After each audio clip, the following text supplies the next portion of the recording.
I'm Wesley Sewell, the Visual Effects Supervisor for Kingdom of Heaven.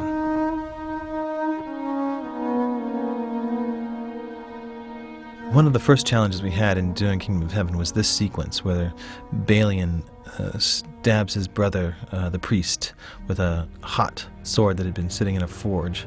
And when we were shooting the sequence, our expectation was to try and solve all the problems we need two-dimensionally, putting two-dimensional shots of flames onto the actor where necessary. The troublesome part came when we actually did a really dangerous stunt shot where we had a stuntman dressed up in a flame suit, and here he is. The choices we had were, should we try to put Michael Sheen, the priest, on this flaming man, or would we try and put flames onto the shot of Michael Sheen? So the first thing we tried was to do to put 2D flames onto the priest itself, because therefore you keep him in the realism of his face. And we worked as hard as we could to make that work, but that wasn't working. We finally said, look, I want a 3D solution. So we actually took the shots to another visual effects house who was agreeing to try and do a 3D head of Michael Sheen's onto the body of the stuntman. So the problem is the stuntman was wearing a big bulky stunt suit, so we had to paint off the head. And once we paint off the head, then we had to actually put something in there. So we created a 3D model. We did not actually do a cyber scan of Michael Sheen. We figured we could probably make a head that looked somewhat like Michael Sheen and shoot some textures off of some just people. Like, we'd have a guy with a beard, so we took some pictures of him to get some of the texture there. They actually manufactured all of the texture elements necessary. They even burned some pork to get that look of what skin might look like after it's been charred for a while. They even took out their butane torches and lit up some paper to try and get some senses of what modeling would have occurred, maybe on skin or on someone's body or face. They did all of their bump maps and texture maps and lighting pass maps, and they did everything they could to finalize this piece.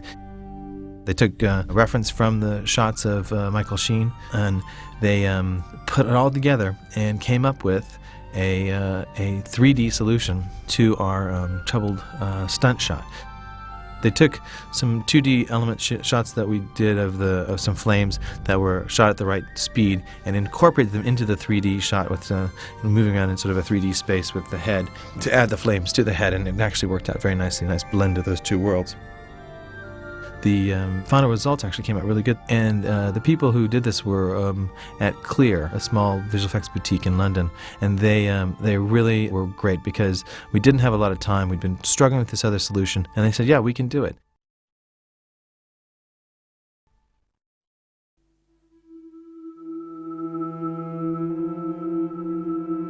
This main establishing shot we have of Jerusalem, I really believe is one of the most beautiful matte paintings I've ever seen. And I think that not just because it strikes you as something unbelievably beautiful, but because it just feels real.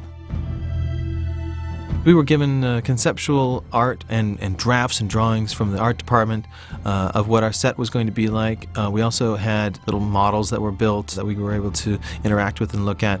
So we had a feel for how big the set was going to be, and also where we were going to need to add on to it at some point. So we worked up a couple of views of Jerusalem that we were kind of interested in.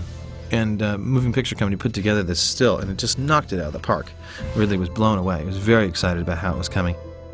We then built a 3D model of the city, and this was all done while we were in production, so we could really get a real head start on making sure it all comes together.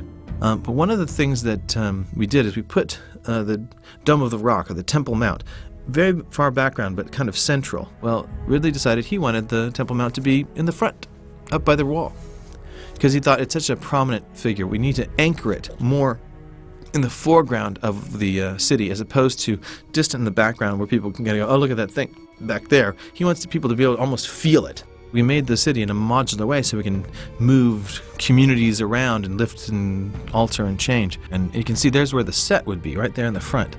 Really quite amazing, taking that as the set and then building it all around. And it was an incredibly important start point for us to work from. One of the things we also wanted to do is start to see how this virtual set would respond in different lighting.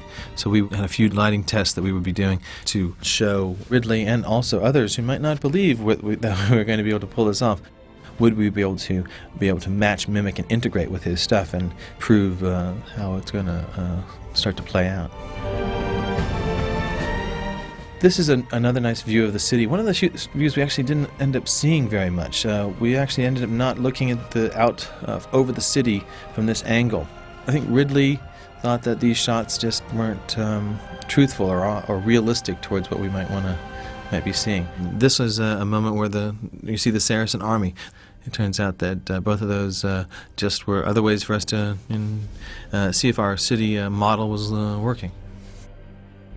We only had one miniature that we built in this whole thing. It's a third-scale model of the what we call the Christopher Gate, which is the weak point in the wall where the Saracens finally break through the wall. And so we used that miniature for the falling of the wall. The CG army in the first part of that crescent was a regular army, or actual people, and then behind that was all the CG army added in, and you can't tell one from the other. During the production, every day, I'm out on the set with Ridley, by his side, watching every setup to make sure that if it is a visual effects shot, that we're going to get the solutions that we need to get Ridley's vision up on the screen. The main thing that we have a problem with is if we have a camera that it's on a dolly or on a crane, and the camera is actually physically moving through space, and the camera operator zooms in or zooms out.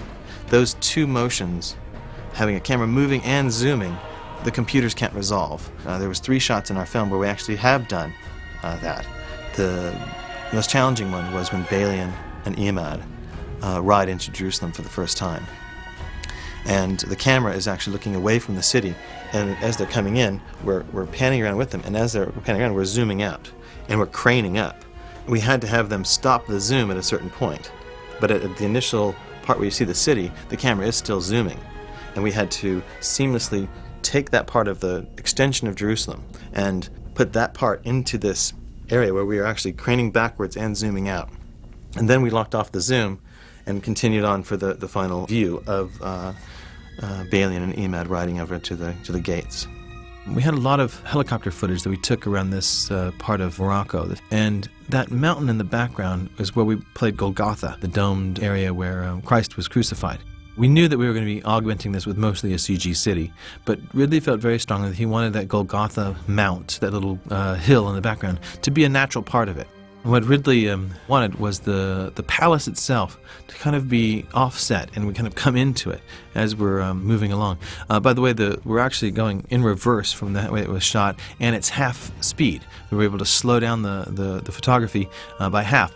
So we were able to incorporate this CG model into this city and then populate it with 100,000 people milling up towards the palace. We put them all in light-colored tunics and then gave them torches, and so that they would help to light them and see them along the way. Then they came up with the idea of the smoke coming from the minarets, and so we did some tests, and our tests have very black smoke coming out of them. And then we tried a white smoke, and then it's sort of a gray smoke in the end. Here you can see how all the pieces from the original plate were added. The software we have these days that can take this shot and it can track in these elements is really quite stunning. And they sit right on that ground as if they really were there when we photographed it. And here's the final shot.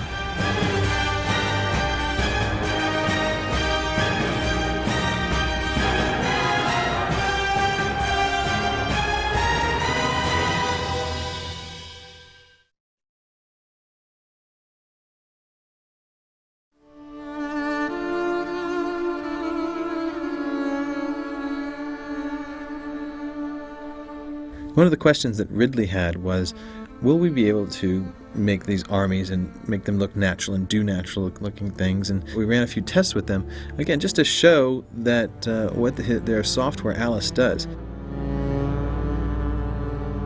This is Alice in action. Each one of these little individual, what they call agents, these little individual CG characters, has a little brain. And the ones that see a big, heavy boulder coming at them, decide to run away. And then it creates a flocking, a sort of panic that sort of goes through the crowd of people seeing other ones, and the ones who don't see it actually don't react. And this creates a very realistic feeling to how crowds react and respond.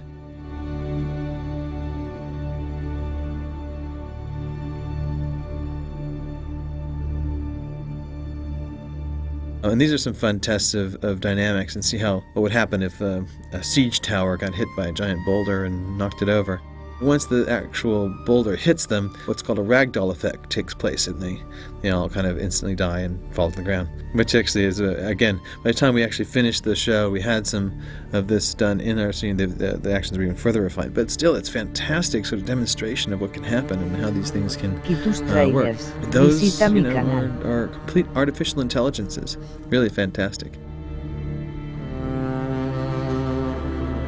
This was a blasting wall test that was kind of fun, just to see what would happen if the wall was actually made of bricks without mortar. But a very fun test. Again, the dynamics are there. When Ridley saw these tests, he was really very, very pleased.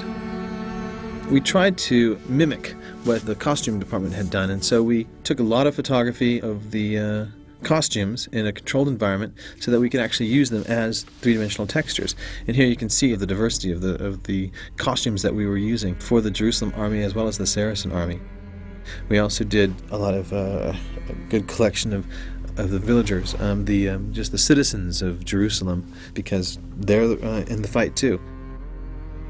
Taking this costume, applying that to the CG character, and letting the character run around with a bit of artificial intelligence, you can create an army any size you want, and add naturalism and diversity to it.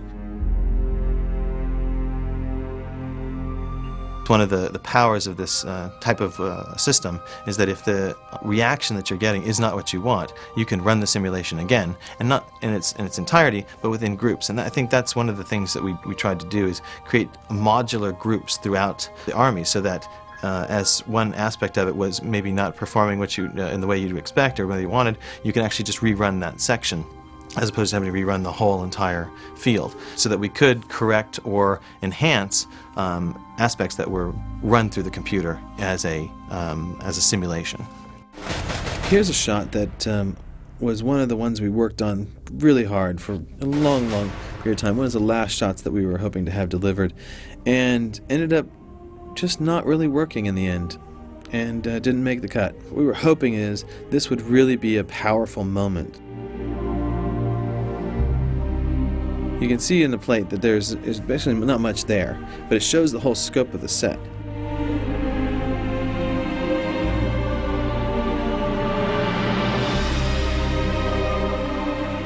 This shot went through a lot of work, and was getting really close, really starting to come together, but it never really had the magic. It never really, it didn't really sing like you wanted it to. It looked ultimately like a CGI shot, and you just didn't want it to feel that way.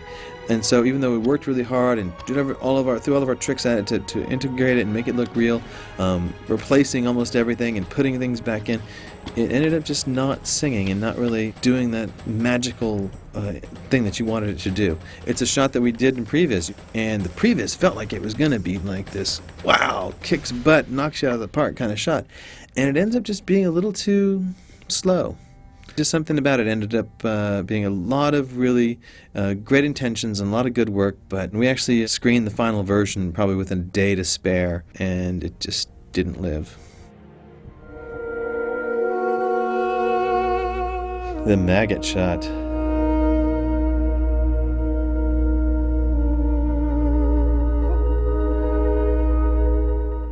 As you can see, there was very little army in Jerusalem, on the Jerusalem side. There's a pretty good collection of those shields and so forth on the Saracen side, and there's a great little little scrum of people down there in the fighting, and it's actually Balian sword fighting in the middle of there, which we used as a nice reference for everybody to go off of. Our job here was to get the speed of the ramping right, and then fill it in with enough people to make it army edge to edge. And then it would end up dissolving to this moment, which is with all the dead. This was, again, just what we call a temp video resolution test, just to see what happens. We're filling in the upper left, but they're actually not scaling at the same rate that we need them to. They're actually getting too big at times, and if you look carefully, you see that it's actually a clone of what's in the lower right. So it's a little test. It helps to sort of talk about it, helps to get the discussion going about what the desires are for the design of the shot. Typical visual effects shot in the world is probably maybe, let's say, 72 frames, if you did it on average. This shot was almost 2,000 frames long. If you look in the lower right, it says 1 to 1942. That means frame 1 to frame 1942. It was nearly 2,000 frames long. And now you're starting to see the CG armies start to come in. The CG armies are simulations. Once you set them up, you run them with certain criteria for their stimulus, and you say to see how they react, and hopefully they're going to do the right thing. And sometimes they do, and sometimes they don't. We kept speeding it up and speeding it up, because no one wants to sit there and watch that shot for 2,000 frames. If you notice off to the right there, when the shields go from silver to gold, we actually put more of the CG army in there than we actually thought we were going to. And it was so that the CG army could actually have more of those chaotic interactions with some more realism. And there, look at that. That's now one full, seething, thriving maggot shot.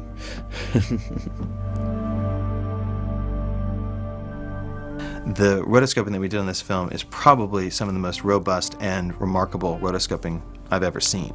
The truth is that the computers give us a real head up in terms of getting the rotoscoping done properly and more efficiently. In the old days, they would have to do it on a frame-by-frame basis. Today, we can actually let the computers take over and do a lot of the work for us, but it still takes a lot of man-hours and a lot of people spending 24 hours a day just crunching away on cutting pieces out. We had to do that not so much on the close-ups of the actors, but on the massive shots of extending an army or putting in a city. And it's just because the set was so big and the shots were so big, there was no way to create a green screen that was that large.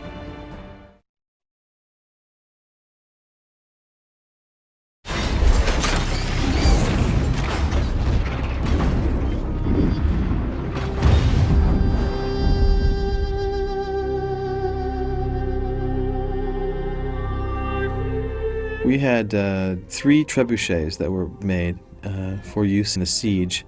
These are the real tests that we were showing. This is throwing a big boulder. And these tests were very useful because they showed a lot for us about how the dynamics of that sling are working and how the armature is going and how we can't use them when we're shooting, because that cable, which is holding the sling, if there was a bunch of extras standing around there, they're going to be killed. They're going to be decapitated or seriously maimed by this flying, flailing piece of cable. So in the actual shooting of the film, we had to, see, look, he's running away.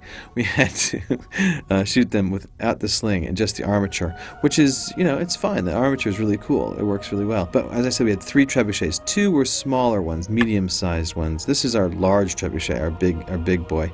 The problem is when you take off the sling and it doesn't have the inertia of the boulder, the armature flies all the way over. In one of the takes where we were running it, again, without the sling, just the armature running, as it was going up, it snapped in 2.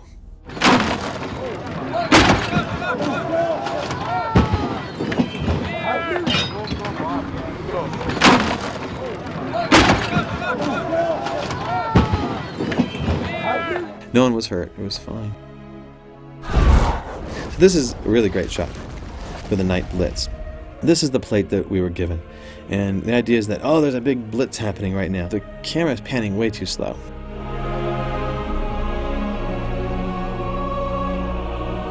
But we did some tests. These are some very early tests to kind of say, all right, what's going to happen with these fireballs if they were all coming in really fast? Again, more tests. The thing is, it's so slow. And we're trying to go with natural dynamics, natural speeds, and here it's starting to happen. What I did is I actually took this shot and I doubled its speed. I literally just sped it up twice its speed. And then I put some camera shake into it. And I put some explosions, and it suddenly became something. The problem was that we had people running around on these different areas, but if I plate double speed, then they're moving at double speed. So we took that one shot we had to put the people back into those little platforms, having moving at normal speed, and then you have an outstanding shot that's just visceral and just knocks you off your feet. The problem with these trebuchets is they're very slow, so we made the speeds very fast, and the speed of the trajectories is actually very fast. And the thing is, though, it really works. I mean, I'm very happy that we had the guts to try it and say, look, let's just really push it and push it as hard and as fast as we can, and it really came out great. Here's just some shots of explosions along the wall cut into a tight montage, and then we did our version with some temps, and then had the real version done with lots of CGI incoming fireballs. This is the big arm that broke, and it goes way off in the background there. This is with putting the city in. That smoke that you're seeing in the middle of the frame is actually there's a long cable that's running along the ground, which is the brake for that, so that it wouldn't run across and break itself or smash itself in the ground. Here's with the CGI sling, CGI projectiles, CGI fireball. And as we're going along, each step of the way, we're painting out siege towers that were there, and we're adding more trebuchets, and we're adding more crowd and more simulated army until the entire thing comes together. But as we went along, the shots were becoming too perfect, and we have a few that actually are some duds, some that just hit the wall, and a couple that actually bounce along the ground and roll. It became a really fantastic shot, and they're all done.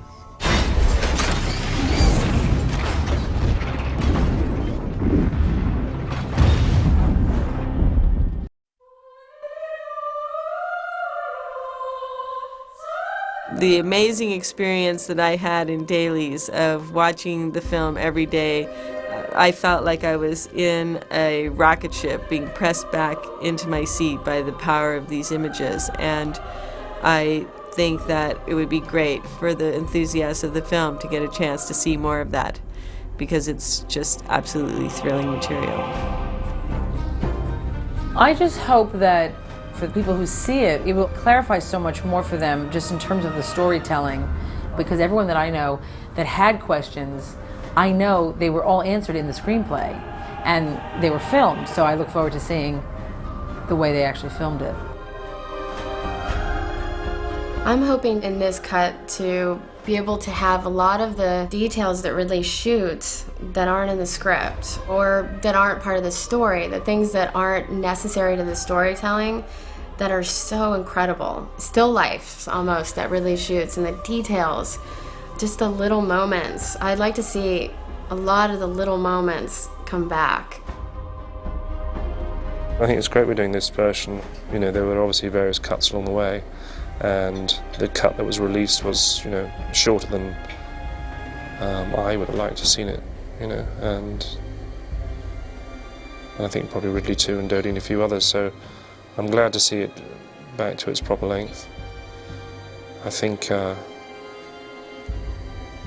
it's a better film.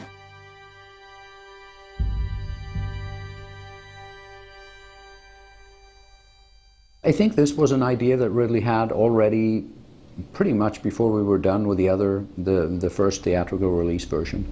I know he mentioned to me that, I maybe will take this out now, but I'm going to have that in the DVD version, which made me believe that he's already got a plan. Surprise. But, so he knew that there was a venue for this. And as soon as the film was really done and released, work started pretty much immediately. After the film was finished and then released, we took about a month off and we came straight back. We never got rid of our Avid. I think I was working on the same Avid for 15 months.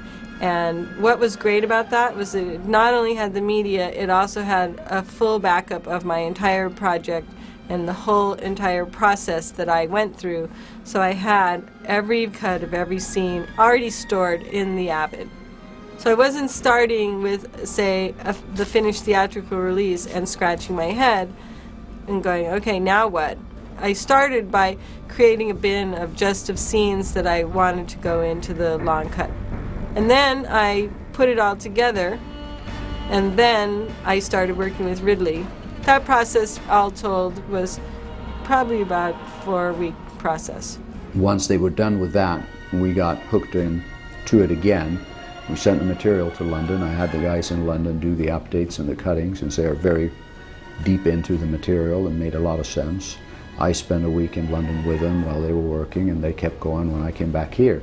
And just a few days before we started the mix, they shipped the material here. We went through it, made sure we were set. I shot some new Foley for the new added pieces.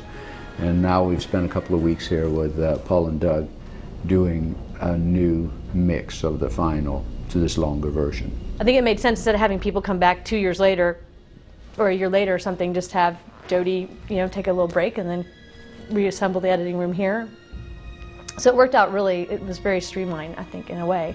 And we're using all the same people that did the original version, so it just is kind of, is a very easy process, where I can imagine if someone inherits all this stuff a year later and tries to figure out what to do with it, I can't even, it must be a little daunting. Like, I think what's really cool about this is you hear the mix in there, and it just all kind of seamlessly flows together. I don't think people really be conscious of, like, oh, they added that there, they added this shot here. I mean, there's a lot of kind of detail that's been added that I think will just kind of, people won't even know that it was added back.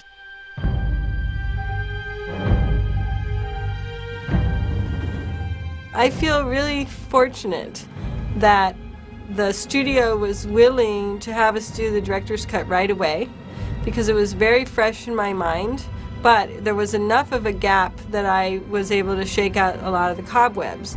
So I was able to approach the material with a sort of educated naivete, which was great because it was considerably different from the 2-hour version.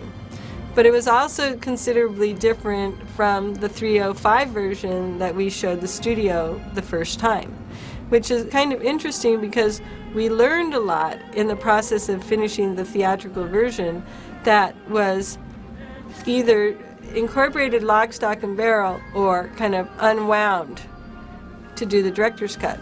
And to me, they feel like two different films. That one film seems like an action adventure sword and sandal film, and the other film seems to me like a sophisticated historical epic.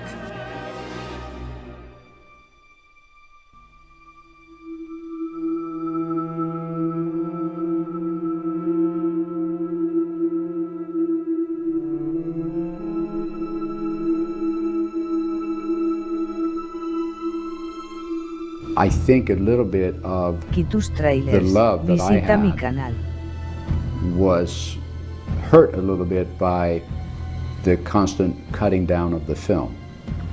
And I think that's partly why today, to sit here and work on a longer version, to get all this depth of characters back, that really is making it. That's really what makes this film. You got to understand them, you got to feel it, you got to see why they're doing things, and it's got to make sense. It's all coming together, so this is a total pleasure to just see it come together the way that I wish the film should be. My sincere desire and sense is that the director's cut will live on longer than the theatrical release. And I think that it's a more cohesive piece. I think it's a more gratifying piece. It's the kind of piece that can have greater longevity than the theatrical release. It can hold up more to multiple viewings. It's the kind of film that reveals more and more to you every time you watch it. And it's more relevant. It's more relevant now, and I think it'll be more relevant in a long-term way as well. I would hope that basically this becomes the proper version of the movie, I think. And I think that's how we've approached finishing it, really finishing it as, a first-class theatrical film that exists in and of itself as a singular film. So, I mean, I think it has I think a lot of maybe what people were missing from the first version, which is another layer, I think, of complexity and character development. It's an epic film, and it always had to be a certain length, and so I'm really very happy to be putting it back to that. perform.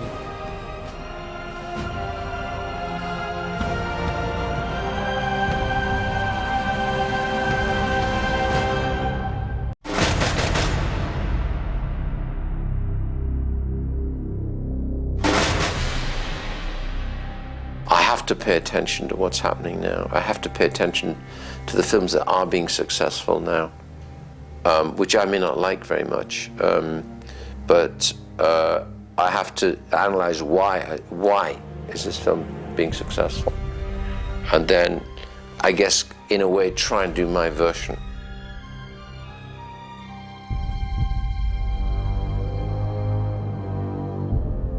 If you've got it, don't be afraid of being intelligent. Right? You can't allow for the lowest common denominator. If they don't get it, too bad. Because sometimes the danger is that marketing generally do believe if you come across as being too intelligent, people won't go.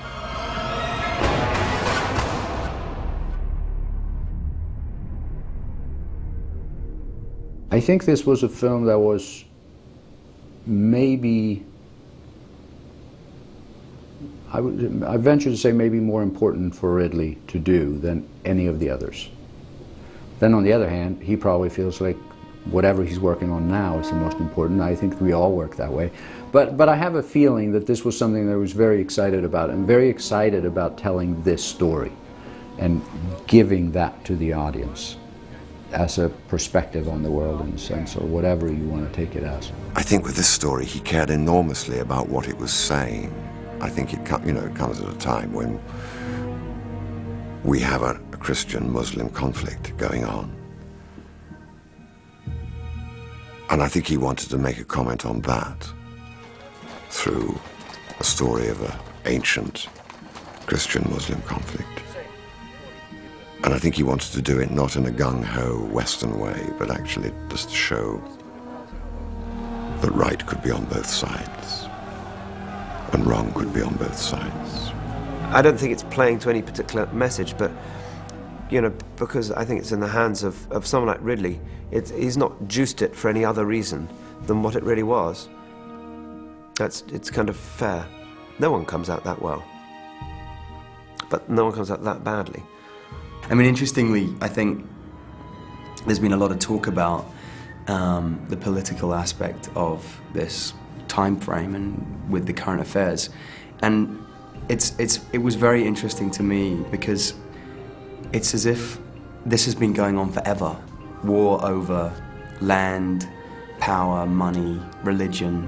It's been going on for hundreds of years, and we're still doing it, and nobody's really learning the lessons that history can teach us. And I think the way that Ridley depicts war and the way that Ridley draws an audience into a world, it's so real that hopefully the idea that the horror of war, that aspect of it can inform in some way to the people watching the movie. We truly hope that this would be the beginning of a series of films that would influence public opinion in the sense of peaceful coexistence between people and civilizations.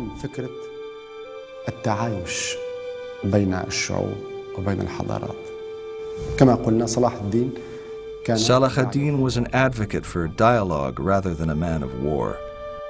And I hope that this film would be the start of building a mutual understanding of how this universe can be inhabited by all.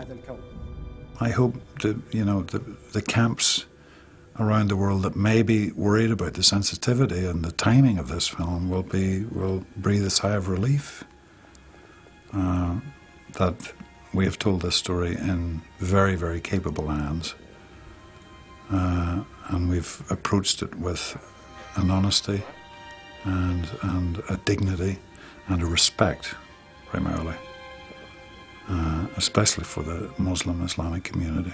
In the Arab world, we have an inherited fear that American company and British director are doing this movie, and then they will say it's pro-Christians. I don't have this fear. I've met Ridley. I've met William Monahan, the scriptwriter. They are good people. They are very objective. And I've read my role. It's a balanced script. I'm not scared. Well, I hope more than anything, I think that it shows, I know it's hard because the infrastructure is all screwy in the Arab world at the moment, so it's hard to show movies of this size economically to the 500 million Arabs who might be eligible to see it, because there's just not cinema on every street corner like there is in the Western world, and you know, ticket prices alone is a month's wages in many parts of the Arab world. So, I mean, in my ideal world, there would be this is shown to as many Arabs as it is to Westerners, but I realise that's probably not going to happen. So, given the fact that it's going to be seen by a small minority of Arabs and a majority of Westerners, I would just like to see that, for everybody to see that we're all the same. I mean, whether we're Arabs or whether we're French or whether we're American now, although there weren't many Americans in the Crusader times, of course. So hopefully everybody gets that feeling at the end of the day, because that's one of the things that's important about the film, is that humanity is first. We have to look after each other.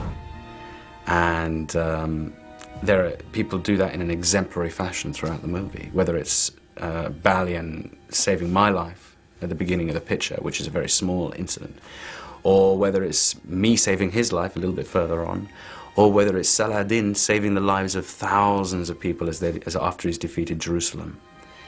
These are gestures of humanity, and I think that that's really what, if anything, the film is marinated in, is that sort of human soup. And I hope that that's what shows. I hope that that's the big impression that people get, where you come out with a feeling of hope about us as people, that we might actually get this together one of these days. I'll give you an example. I said I have, on a big day in this movie, I have 2,500 people daily. I get out the car, I'm met with 800 Muslim soldiers. They're all saying, "Hi, how you doing?" And they all think it's really funny because they're in 13th century armor, and they're soldiers. They're all Muslim. Then I got part German crew, part Italian, part English, and a lot of local workforce of maybe 1,000 from Ouarzazate, Muslim. We all get along, we make this big movie. So what's the problem? There shouldn't be a problem, but there is. Like this, I know it sounds naive, but it's like really, what's staggering is how simple it ought to be. We're all talking about one God. We're all talking about this we're all striving for the same things, but for some reason there's this huge conflict, and you know, it's just extraordinary to me that it's still going on now. I mean, even more so, is this stronger than ever. It's becoming really quite frightening, and I don't understand it, quite honestly. Given the present state of the world, as you so rightly say, I am so confident that Kingdom of Heaven will do nothing but extreme good for the world. And I've believed in it since I first opened that script, and I will never stop believing in it. And if people don't love it then and move forward inspired by it, then there's no hope left, is there?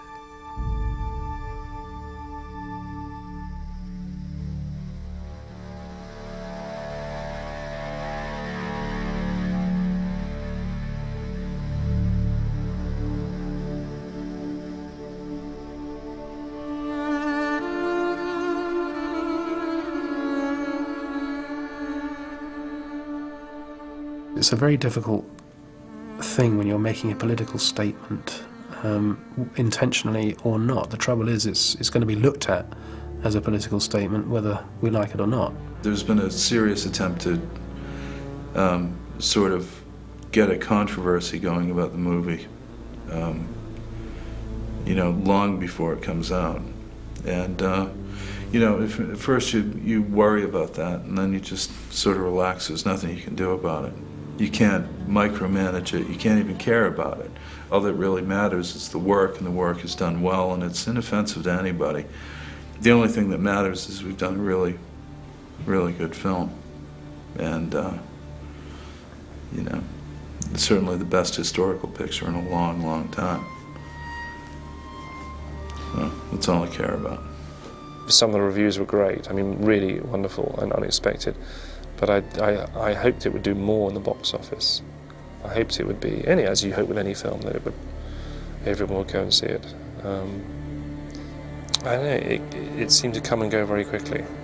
I don't know anyone who saw it that didn't get something out of it, like even if they found problems with it. I don't know anyone that like came up to me and goes, it's the worst movie I ever saw, or, you know, I think it definitely elicited debate and conversation, and I was a little surprised. I thought that people might be more interested in this kind of story about this, you know, kind of individual and what an individual can do, and kind of that, you know, you don't have to be on the side of religion or politics or all this kind of stuff. I thought they would be more into the kind of that storyline, especially given our contemporary world. I always said from reading the script, I loved it.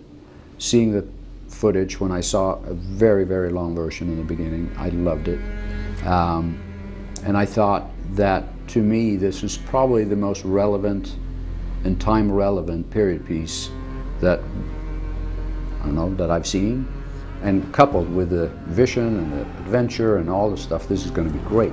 So it was very disappointing when it didn't hit bigger in the United States than it did. You know, and why that is, you know, who knows?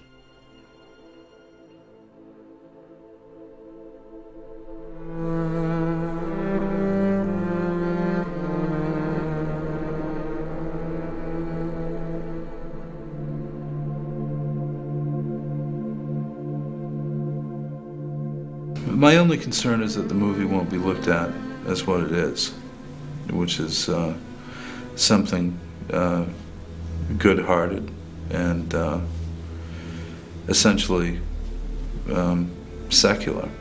It's not really about religion.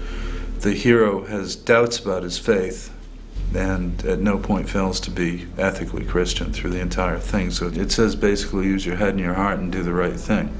And I think the Hospitaller says, use your head and your heart, you're doing the right thing, then, you know, that's all that God requires, you know, and I think it's true if there is a God, you know, it only makes sense.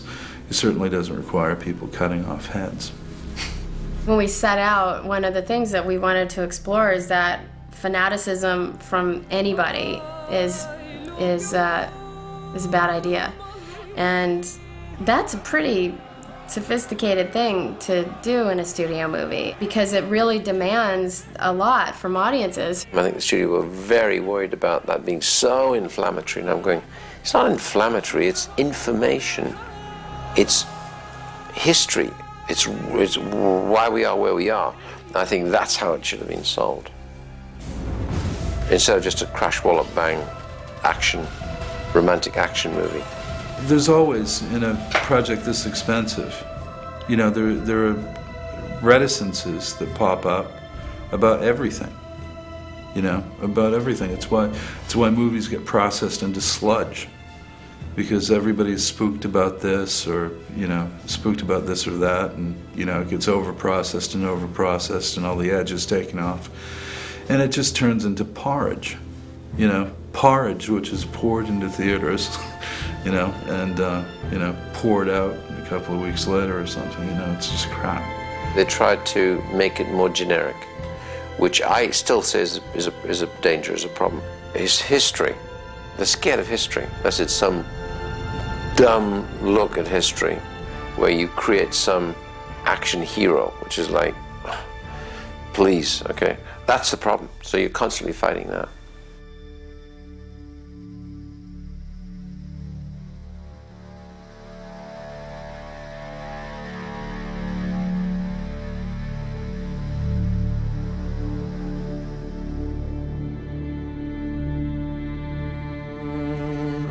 I was disappointed, I must confess, but I was still very, very proud of the film, and I was really happy that the European audience clicked with it in the ways that the US audience did not. It happens. And I had to kind of extract myself from that, because otherwise I would have been really, visita mi canal. Potentially really distraught, because I believed in the film, and when you do something like this on this kind of a grand scale, a big part of it is wanting lots and lots of people to see it. And when I say that, it isn't about wanting lots and lots of people to see it and then come up to me personally and tell me how much they love it. What I had been hoping for was for that if it had been seen on a mass level by an audience, it would inspire a dialogue. Let's say more people had seen it and equal parts loved it and hated it. That would have been extremely gratifying for me, because I think there are ideas in the film that are worth stimulating, like I call it incendiary, that these kind of ideas and discussion about these ideas need to be ignited. And I hoped, and maybe it was naive on my part, that a piece of entertainment could ignite that kind of discussion. That was my hope.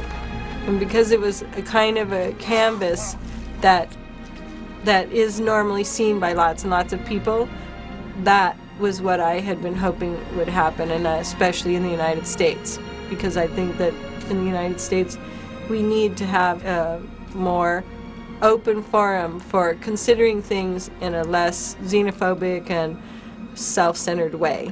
And I think that this embodies some of those ideas, and if it had reached that audience, it could have potentially inspired that kind of dialogue. One Muslim said, which I thought was really beautiful when he saw the film, he was a Muslim scholar out of Columbia University, said, "The world is bleeding." That's what he said now, which I thought was a very beautiful way of looking at it, in a way. And he said, the wound was made now, the period that you've chosen. And he said, in a way, the film tries to staunch that flow of blood with discussion, understanding, and love and beauty. And it's about simply accepting other people's denominations, beliefs, religions, and points of view without going to war.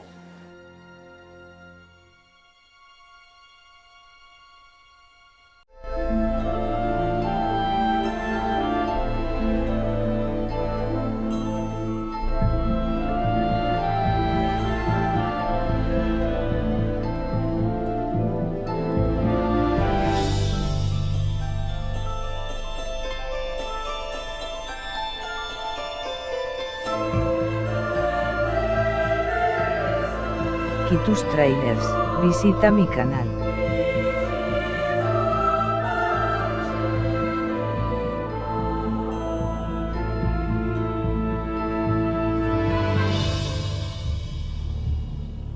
This is an actual tent that we made for the sets in Morocco. And we tried to suggest something of the atmosphere of the film itself with this environment. And the inspiration was mostly derived from historical sources, research, but mostly from 18th and 19th century paintings of the Orientalist school. We had a lot of tents in this movie, of all sizes and kinds. This tent actually was put up how many times? 3 or 4 times? 3 or 4 times. Survived several sandstorms. It was knocked down once. So, I mean, those are the things that they would have had to deal with in the time, and more so. And we tried to give the finish a sense of that with aging and careful patina with waxes and paints. There's a lot of handcraft that went into this, but also it has to, work for a contemporary film environment. So there was, a few tricks that we use to make things easier. So it's a compromise between authenticity and practicality.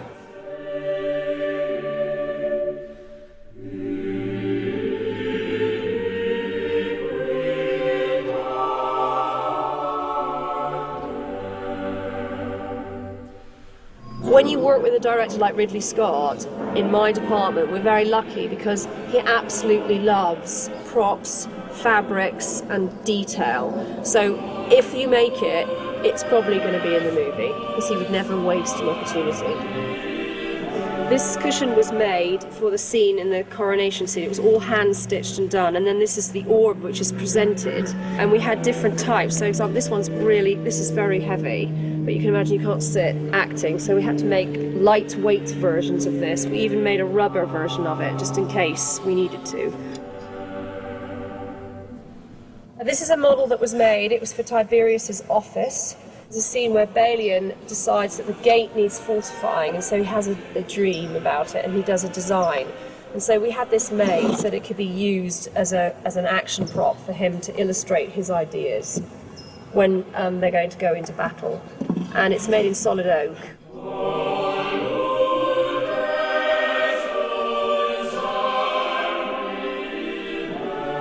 We're doing the thousands of swords, keep churning them out, and he keeps saying, well, where's the sword? Where is the hero's sword? And I couldn't make my mind up what it was going to look like, so I kept doing little drawings every now and again and sketching it. And then eventually one day I thought, I know what I'm going to do.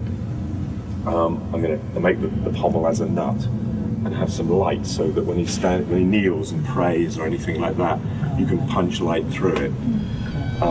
This sword was made in brass, so we carved all this, and then we made a wax of it, and then the wax was turned into a brass.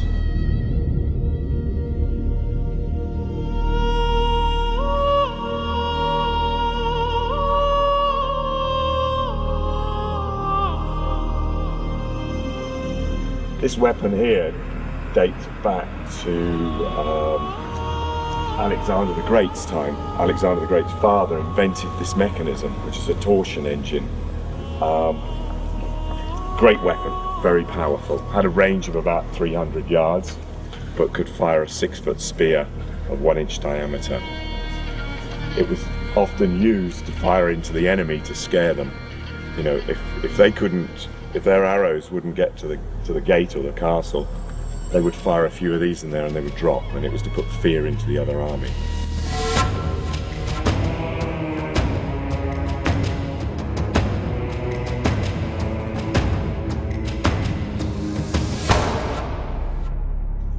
This is a very good reference from that period that's taken from pictures that were drawn at the time and engravings in stones.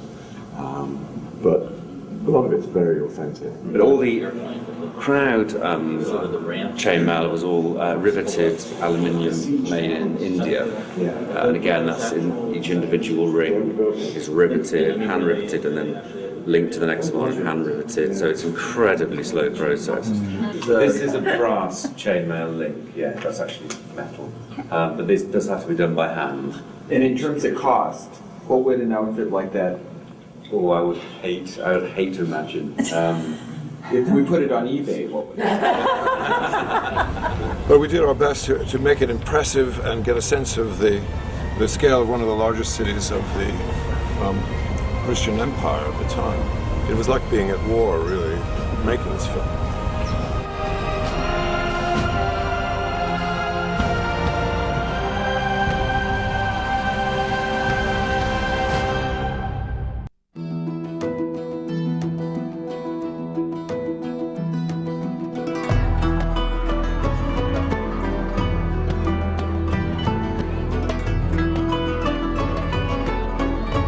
For me to have my first major leading role in the hands of somebody like Ridley was, I mean, he was so in his element on this film. He really just inspired everybody. He's a man he gets people to do things you can't even imagine.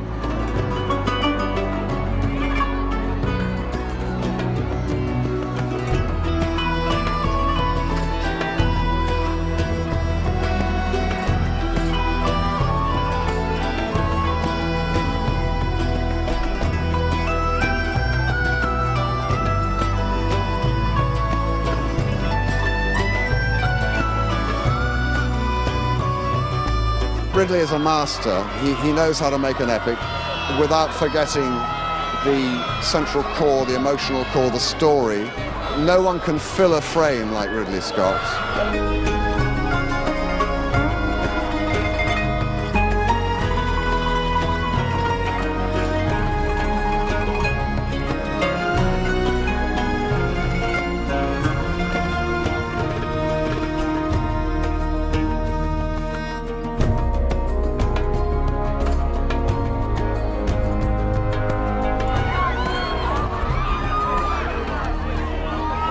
kingdom of heaven of the title refers to a kingdom of peace here on earth. And there was this fragile peace. And that's what the battles in this movie are about, protecting a peace.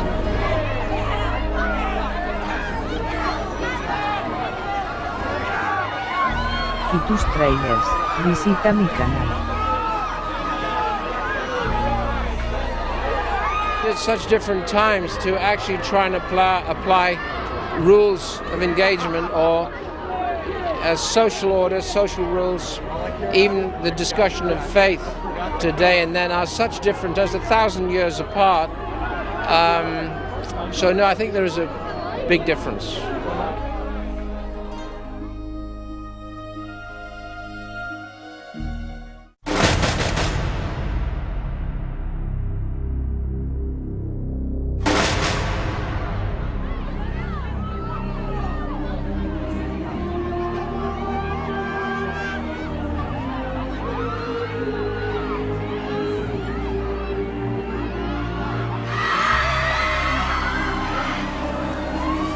I'd like to thank everybody who came to the airport. I'd like to thank everybody here in the audience.